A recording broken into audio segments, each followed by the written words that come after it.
Hi every one, welcome to my channel மலரின் பயணம். நாம் இன்றைக்கி இந்த வீடியோவில் என்ன பார்க்க போகிறோம் அப்படின்னோம்னா, நான் அட்சய திதிக்கு ஒரு 1 கிராம் கோல்டு காயின் அப்புறம் ஒரு 10 கிராம் சில்வர் காயின் வாங்கணும் அப்படின்னு முடிவு பண்ணியிருக்கேங்க.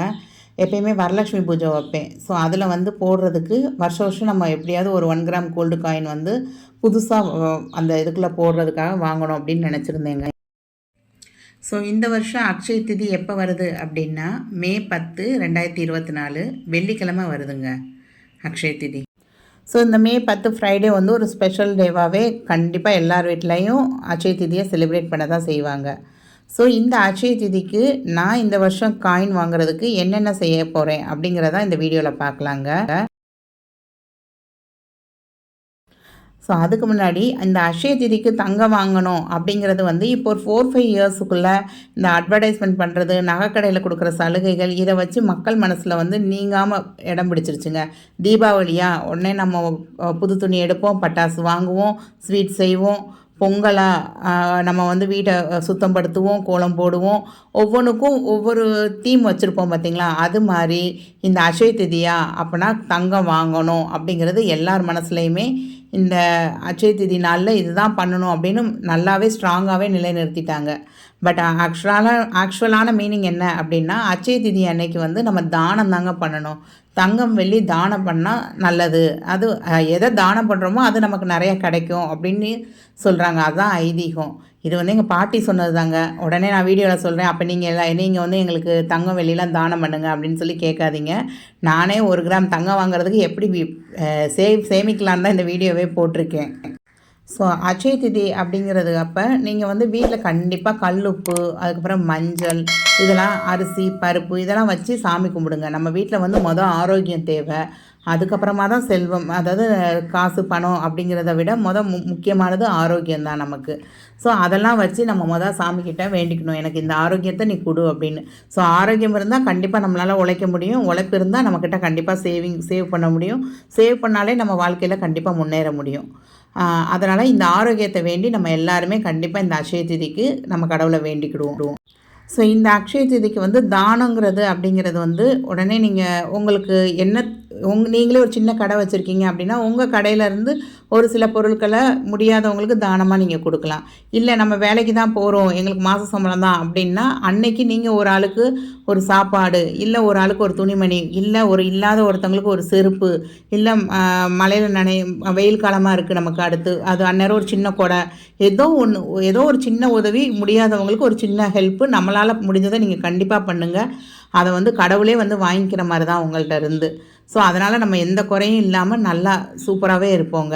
இதை வந்து ஒரு 4 வருஷமாகவே நான் கடைப்பிடிச்சிட்டு வரேன். அந்த அக்ஷய திதிக்கு வந்து நம்ம யாருக்காவது ஏதாவது பண்ணுறது அப்படிங்கிறது. அதே மாதிரி இந்த அக்ஷய திதி அன்னைக்கு குலதெய்வ வழிபாடு, முன்னோர்கள் வழிபாடு இதெல்லாம் பண்ணால் இன்னும் நல்லாவே இருக்கலாங்க. நம்ம வாழ்க்கையில் எந்த ஒரு கஷ்டம் வராதுன்னு சொல்லலை, கஷ்டம் வந்தாலும் அதை நம்ம தடைகளை தாண்டி கண்டிப்பாக நம்ம வந்து முன்னேறி வர முடியும் இந்த வழிபாடெல்லாம் பண்ணுறப்ப. ஸோ அக்ஷய திதிக்கு நகை வாங்கணும் அப்படிங்கிறது வந்து ஆக்சுவல் மீனிங் கிடையாது தான்.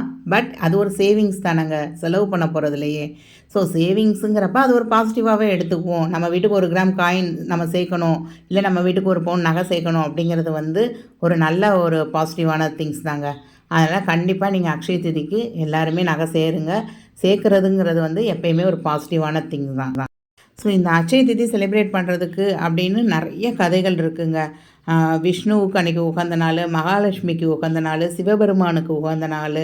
ஸோ இந்த மாதிரி சொல்லிக்கிட்டே போகலாம். அன்றைக்கி நிறையா குபேரர் வந்து அவரோட அந்த நிதி கலசத்தை வந்து சிவபெருமான்ட்ட அன்னைக்கு தான் வாங்கினாங்களாம். அதே மாதிரி சிவபெருமானுக்கு பிச்சாடனாக வந்தபோது அன்னபூர்ணி வந்து அவங்களுக்கு உணவு கொடுத்தாங்களாம் அந்த நாளில் தான்.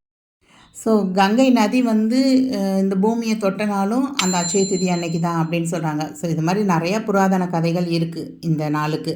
ஸோ அன்னைக்கு வந்து நம்ம சிவபெருமான், விஷ்ணு, மகாலட்சுமி இவங்க எல்லாத்துக்குமே ஒரு உகந்த நாளாக தான் இருக்குது. அதே மாதிரி அன்றைக்கி நம்ம முன்னோர்கள் வழிபாடு செய்கிறதும் ரொம்ப விசேஷம் அப்படின்னு சொல்கிறாங்க.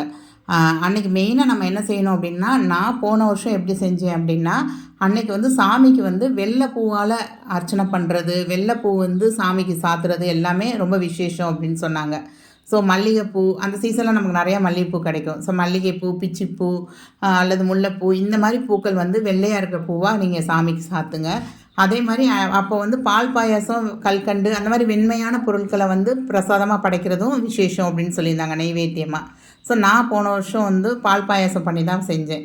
ஸோ அது மாதிரி நீங்களும் உங்கள் வீட்டில் ஏதாவது ஒரு பிரசாதம் செஞ்சு நீங்கள் கண்டிப்பாக அன்றைக்கி வழிபடுங்க. ஸோ 2 வருஷமாகவே வந்து நான் வந்து எப்பயுமே எனக்கு சிட்டு போட்டிருப்பேன். அது வந்து மார்ச் எண்டில் இல்லை ஏப்ரலில் அப்படி முடிகிற மாதிரி தான் இருக்கும். ஆனால் இந்த வருஷம் வந்து அந்த மாதிரி எந்த சிட்டும் இல்லை. ஸோ அதனால் இந்த வருஷம் என்னோடய சேவிங்ஸ் வந்து ஆகஸ்ட் மாதம் வர வரலட்சுமி பூஜைக்கு ஒரு கோல்டு காயின் வாங்கணுங்கிறது தான். ஸோ இன்னையிலேருந்து, அதாவது February 15th நம்ம எப்படி சேவ் பண்ண ஆரம்பித்தோம் அப்படின்னா, இந்த 1 gram gold coin 10 gram silver coin வாங்க முடியும் அப்படிங்கிறது தான் இந்த கால்குலேஷன் போட்டிருக்கேன். ஸோ February 15 to February 29 கிட்டத்தட்ட 15 நாளுங்க. அப்புறம் மார்ச்சில் ஒரு 31 டேஸ் இருக்குது. அப்புறம் ஏப்ரலில் ஒரு 30 டேஸ் இருக்குது. மே 10 தான் நமக்கு அக்ஷய திதி. ஸோ அதனால் அந்த மாதத்தில் ஒரு 10 நாள் இருக்குது. ஸோ டோட்டலாக எனக்கு வந்து ஒரு 86 டேஸ் இருக்குங்க. ஸோ 86 டேஸ் அப்படிங்கிறப்ப டெய்லி சேவிங்ஸாக ஒரு 50 ருபீஸ். இது வந்து என்னோடய பசங்களுக்கு நான் இப்போ எடுத்து வச்சுட்டு தான் வரேங்க. 2 பசங்களுக்கும் டெய்லி 50 ருபீஸ் எடுத்து வச்சுட்டு தான் வரேன். ஸோ அதோடு சேர்த்து எனக்கும் ஒரு 50 ருபீஸ் அப்படிங்கிறத நான் டார்கெட்டாக எடுத்து வச்சுருக்கேன். நம்மளும் வந்து இதை அச்சீவ் பண்ணணும் அப்படின்னு சொல்லி எடுத்து வச்சுருக்கேன். அடுத்து மந்த்லி சேவிங். மந்த்லி தொடங்கினதுமே நம்ம பலசரக்கு இதுக்கெலாம் நம்ம பிரித்து எழுதி வைப்போம் பார்த்தீங்களா? அதில் ஒரு 100 ரூபாயா எங்கிட்டாவது மிச்சப்படுத்தி நம்ம எடுத்துடலாம் அப்படிங்கிற மாதிரி ஒரு 500 எழுதி வச்சுருக்கேன் நான். அதுக்காக இந்த மாதத்தில் 500 எடுக்க முடியுமா அப்படிங்கிறது டவுட்டு தான். ஸோ நான் என்ன பண்ணியிருக்கேன்னா, இப்போ பிப்ரவரி மந்த்துக்கு ஒரு 250 ருபீஸ், மே மந்த்துக்கு ஒரு 250 ருபீஸ், அப்புறம் மார்ச் மந்த்துக்கு ஒரு 500, அப்புறம் இதுக்கு ஒரு 500, அந்த மாதிரி நான் கணக்கு போட்டு ஒரு 1500 இந்த மந்த்லி வைஸில் சேர்க்குற மாதிரி. அப்புறம் அதர்ஸ் அப்படின்னா அப்போதைக்கு சில்லற காசுலாம் வரும்ல, அதெல்லாம் தூக்கி போட்டு ஒரு டப்பாவில் வைக்கிறது தான் நம்ம. அப்படி இல்லை ஏதாவது ஒரு பொருள் வாங்கிட்டு சேஞ்சாக ஒரு 10 ரூபாய் 20 ரூபா இருக்குன்னா அதையும் தூக்கி வச்சுருவேன் நான். அந்த மாதிரி சேர்க்குறது தான் அது. அதாவது இப்போ நான் என்ன சொல்லிக்கிறேன், 86 டேஸ்க்கு நான் 50 ருபீஸ் சேர்க்குறேன் அப்படின்னு நினச்சிக்கோங்க. எனக்கு 4300 வருது. அதுக்கப்புறம் இந்த 500 × 3 நான் சொன்னேன்ல, இந்த 4 மாதத்தில் ஒரு அமௌண்ட்டு நம்ம பலசரக்கு வாங்குறது, காய்கறி வாங்குறது, வெஜிடபிள்ஸ், அதுக்கப்புறம் இந்த கறி மீன் வாங்குறதுக்கெலாம் நான் எடுத்து வைப்பேன். இவ்வளோ ஒன்று வீக்லின்னு எடுத்து வைப்பேன். ஸோ ஒவ்வொரு வாரத்துலேருந்து ஒரு 100 ரூபாய் எடுத்தோம்னாலும் நம்மளால் சேர்க்க முடியும் அப்படின்னு நினச்சி தான் இதை போட்டிருக்கேன் நான். அந்த மாதிரி சேர்க்குறது ஒரு 1500 ரூபாய். அப்புறம் அதருங்கிறது வந்து அதான் நான் சொன்னேன்ல, இந்த சில்லற காசு சேர்த்து வைக்கிறது அது இதுன்னு சொல்லி அப்படி ஒரு 1000 ரூபாய் தேத்திடலாம் அப்படின்னு நினச்சி தான் நான் போட்டு வச்சுருக்கேன். ஸோ இதெல்லாத்தையும் ஆட் பண்ணால் ஒரு 6800 வருது. ஸோ இன்றைக்கி நான் ஆப்பில் ஜிஆர்டி ஆப்பு, அதுக்கப்புறம் இன்னொரு 2-3 ஆப் வச்சுருக்கேன். அந்த ஆப்பில் நான் செக் பண்ணப்போ இன்றைக்கி கோல்டு ரேட் என்ன அப்படின்னா 5700.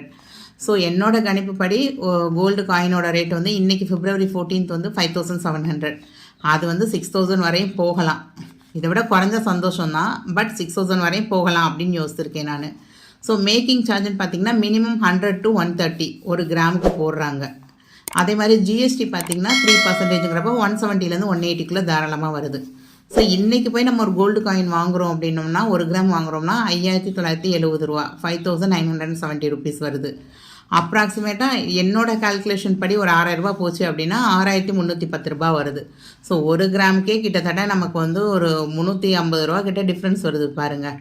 நமக்கு கிராம் வந்து கொஞ்சம் கூடுச்சு அப்படின்னா. ஸோ சில்வர் வந்து இன்றைக்கி ரேட்டு பார்த்திங்கன்னா 75 ருபீஸ் 50 பைசே அப்படின்னு இருக்குது. ஸோ 10 கிராம் அப்படிங்கிறப்ப இது வந்து சில்வர் காயின்லாம் வாங்க போனீங்க அப்படின்னா அது வந்து 99.9%ன்னு போடுவாங்க. அப்படிங்கிறப்ப நமக்கு வந்து 75 ருபீஸ்ன்னு போட மாட்டாங்க. இதுக்கு எக்ஸ்ட்ராவாக ஒரு 4 ரூபா ஒரு கொஞ்சம் கூட வச்சு தான் போடுவாங்க. ஸோ இது வந்து ஜிஆர்டி ஆப்பில் பார்த்தேன் நான். 10 கிராம் சில்வர் காயின் எவ்வளோ வருது அப்படின்னு பார்த்தப்ப அங்கே 970 + 29 ஜிஎஸ்டி சேர்த்தா 999ன்னு போட்டிருந்தாங்க அவங்க. கிட்டத்தட்ட 1000 ரூபா அப்படின்னு போட்டிருந்தாங்க. ஸோ நமக்கு மேக்ஸிமம் ஒரு 10 gram coin 1 gram gold coin வாங்கணும் அப்படின்னா 10 gram silver coin 1 gram gold coin வாங்கணும்னா நமக்கு கிட்டத்தட்ட 7000 ரூபாய் தேவைப்படுது. ஸோ இந்த வகையில் நம்ம சேர்த்தோம் அப்படின்னா நமக்கு ஒரு 6800 தாராளமாக நம்ம சேவ் பண்ணிடலாம். அப்படிங்கிறப்ப நான் வந்து ஓகே இந்த மாதிரி நம்ம சேர்ப்போம். அந்நேரம் நம்ம வந்து ஒரு சில்வர் காயின் இல்லை நமக்கு ஆஃபரே போடுவாங்க. அக்ஷய திதிக்கு வாங்குறப்ப எக்ஸ்ட்ராவாக நமக்கு ஏதாவது கிஃப்ட் கொடுக்குறது இந்த மாதிரிலாம் நிறைய கடைகளில் நிறையா ஆஃபர்ஸ் போடுவாங்க. ஸோ அதை மேக் பண்ணி எப்படியாவது நம்ம வந்து ஒரு 7000 பண்ணிடலாம் அப்படின்னு நினச்சி நான் போட்டிருக்கேன். ஸோ இது உங்களுக்கு பார்க்குற உங்களுக்கும் நிறையா பேருக்கு யூஸ்ஃபுல்லாக இருக்கும் அப்படிங்கிறனால தான் இந்த வீடியோவை ஷேர் பண்ணுறேங்க. இல்லை எனக்கு வந்து ஒரு 4 கிராம் வாங்கணும் அப்படின்னு நினைக்கிறீங்க, எனக்கு ஒரு சின்ன மோதிரமாவது வாங்கணும், எனக்கு இதை விட அதிகமாகவே சேவ் பண்ண முடியும் அப்படின்னு நினைக்கிறவங்க டெய்லி ஒரு 250 ருபீஸ் எடுத்து வச்சிங்க அப்படின்னா உங்களுக்கு இந்த மாதிரி வரும். மந்த்லி ஒரு 2000 அப்படிங்கிற மாதிரி எடுத்து வச்சிங்கன்னா உங்களுக்கு தாராளமாக 4 கிராம் காயின் வாங்குறதுக்கு போதுமான அளவுக்கு உங்களுக்கு கண்டிப்பாக வருங்க. இல்லை நான் ஒரு பவுன் வாங்கணும் அப்படின்னு நினச்சா டெய்லி 500 எடுத்து வைக்கணுங்க. இன்னையிலேருந்து 500 எடுத்து வச்சுட்டே வரணும். அது போக நீங்கள் 3 மாதத்துக்கு ஒரு மினிமம் 4000ஆவது நீங்கள் எடுத்துகிட்டு வரணும். அப்படி இருந்தீங்கன்னா தான் உங்களால் சேர்க்க முடியும் ஒரு பவுன் காயின் வாங்குறதுக்கு. ஸோ இந்த அட்சய திதிக்கு ஏதாவது உங்களுக்கு தேவையான ஒரு பொருள் கண்டிப்பாக வாங்குறதுக்கு சேவ் பண்ண ஆரம்பிங்க இன்றைக்கே. அது ஒரு 1/2 கிராமாக இருந்தாலும் சரி தான், ஒரு 100 மில்லிகிராமாக இருந்தாலும் சரி தான். ஏதோ ஒன்று உங்களால் முடிஞ்ச சேவிங்ஸை கண்டிப்பாக சேர்க்க ஆரம்பிங்க.